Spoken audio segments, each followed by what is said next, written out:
Five Nights at Freddy's has become one of the biggest games. It has broken through the cultural zeitgeist to the point where you can buy all sorts of merch that is themed with FNAF. There's tons of downloadable content, and the amount of videos on YouTube that feature the Five Nights at Freddy's crew is nearly endless. You can spend hours upon hours drinking it all up. That's part of the reason why you are here. But one of the wildest things to come out of the FNAF universe are the spin-offs. Hey, I am your host, Chade Arena. Welcome back to Top 10 Gaming. Look at how big my hair is getting. It's getting so huge. All right, guys. So I took a deep dive into the dark, twisted world of Five Nights at Freddy's to give you guys today's list of top 10 scary FNAF spin-offs you won't believe. As always, guys, I would love it if you could like, comment, subscribe, and hit the little notification bell. Also, stick around until the end of the list because I'm going to be giving you guys my picks for MMOs you need to be on the lookout for. And without taking any longer, let's get into some games.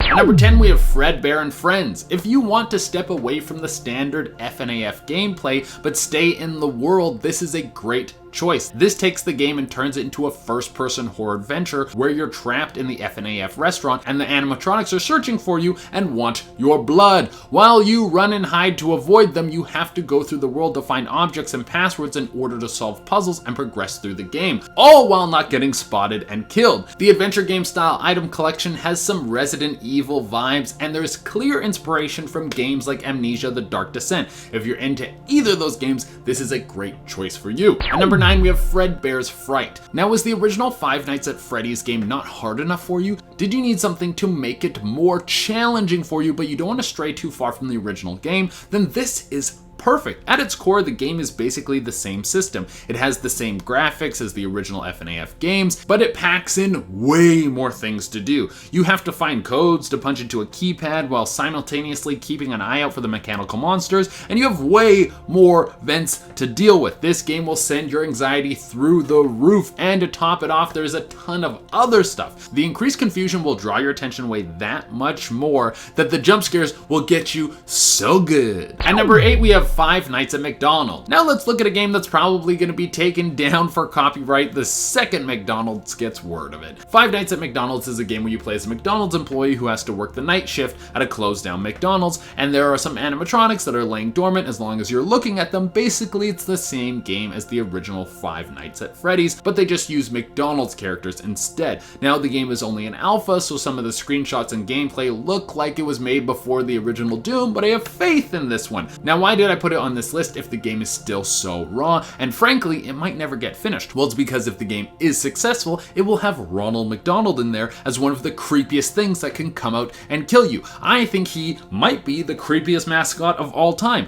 Anything that can make that horrifying clown face even more horrifying makes the hair on the back of my neck stand up. Yeah, no thank you. Don't want anything to do with that. At number 7, we have Five Nights at Warios. I didn't think you could take the lovable cast of Mario and make them seem like demonic monsters, but someone has done it perfectly. There are Five Nights at Warios games, and they all play like the Five Nights at Freddy's, but take place at the WarioWare Incorporated building, and it manages to work in nearly all of the FNAF tropes. You have to spend multiple nights. Each night gets harder and harder. You have to watch these monsters so they don't come in and kill you. Now, all of the killers in this game are horrifying looking Mario characters like Peach, Wario, Luigi. I don't know if Nintendo knows about these games, but if they find out, they might try to get them taken down. Nintendo is such a stickler with anyone using their IP for anything other than what they clarify as good. At number 6, we have One Night at Flumpty's. They don't have time for 5 nights at this place. You only get one night at Flumpty's. This game is very unique as it follows the same gameplay mechanics of the other FNAF games, but everything is made with hand-drawn art, and it's not lazily done. This game is actually beautiful to look at.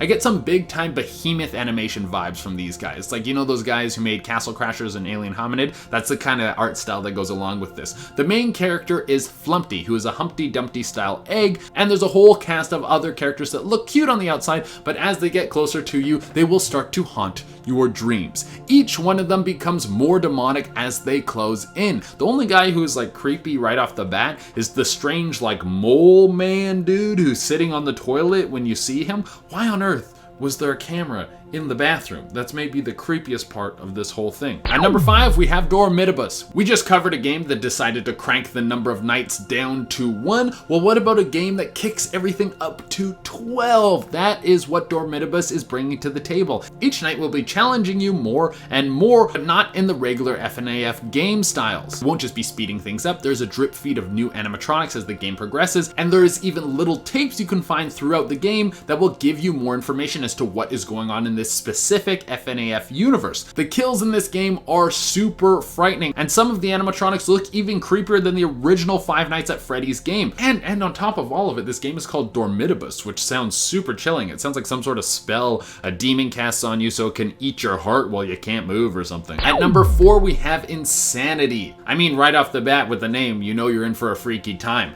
What would FNAF look like if it was in your nightmare? Well, this game explores what that is. This FNAF universe is the worst dream you could ever have, and it's also known to be one of the hardest spin-offs. Everything that you use to keep your eye on the mechanical monsters that are hunting you will drain your battery, but not like normal. In this game, it is highly accelerated. If you run out of juice for any reason, then you have to wait for a full recharge before you can get back to keeping an eye on your killers. There's also a ton of strange mechanics that take place in the game because it's all in your mind, so the craziness can be even more insane than what we are used to. That's why the game is called Insanity. At number 3, we have Final Nights 4. This game expands not only on the gameplay from the previous games, but it also stretches out the world. Now, none of the stories that take place in this game are vetted by the original creator, so technically it's all fan fiction, but it's still very well done. Don't worry, I'm not going to give you any spoiler. This game is able to open up the world by allowing players to investigate other places around the FNAF restaurant where the game takes place to discover more story beats while also being hunted by the classic animatronic monsters. Most of the movement is done through a classic adventure game style like Grim Fandango. The clash of old gameplay styles with updated horror themes makes this game an excellent extension to the FNAF universe. At number 2, we have Five Nights at Candy's 3. What if we took the animatronic monsters out of the Chuck E. Cheese style restaurant and threw them right into your bedroom? Well, that is what this game series does. The robotic creatures hide in different sections of your room, and all you have to defend yourself is a flashlight that you can point in their face and make them cower back into their hiding spots. Outside of the regular gameplay loop, there's a series of mini games you can explore that unlock more mysteries in the world so you can learn about more things. And for the number 1 spot, we have The Joy of Creation. We have made it to the number 1 spot on our list, and I have chosen The Joy of Creation for a few reasons. This is by far one of the nicest looking spin-offs. For an indie game, it is beautiful to look at, and the gameplay is very deep. It has the core FNAF gameplay mechanics of looking at the robots to make them stop moving, but they spread it out through an entire home. Each level, you're going to explore a new part of the house that you can actually walk around in, which in turn makes the game so much more difficult. Like, this game is seriously hard, but it also makes it so interesting. And this is all taking place in an actual story mode that has some pretty deep character development and a plot that is seriously spooky. Alright guys, I hope you liked that list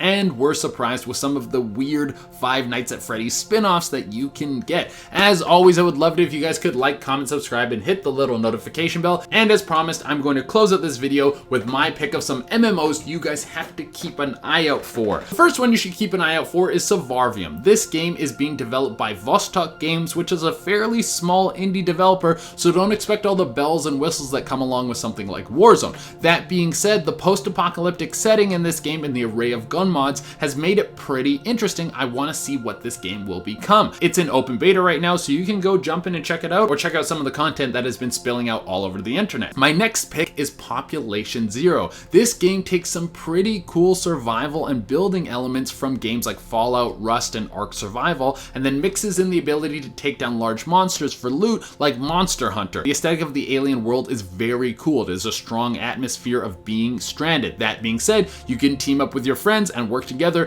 to build some amazing camps and take down large monsters. There's also a PvP element that allows you to come in and smash up other people's stuff and take it for yourself. So you could boot up the game and just grief a bunch of people if you want. I don't know, you live your truth, man. I'm not going to tell you what kind of person to be. And to close it out, we have Amazon Game Studios' first massive release, New World. Because of the coronavirus, this game has been delayed, but the open beta was pushed back to August. This game takes the classic historical empires like Rome and the Vikings and the English and pits them all against each other in a quest for a supernatural force. Compared to most old school MMORPGs like World of Warcraft, this game is trying to shift the combat into a more Dark Souls style. No more lock-on attacks. You're going to have to master your combat skills through attacking, dodging, and blocking, and when you don't master those skills, you're going to have to blame it on the lag, like we all do. That's how you do it. Alright everyone, that has been everything we have for you guys today. Thank you so much for tuning in, and everyone keep gaming.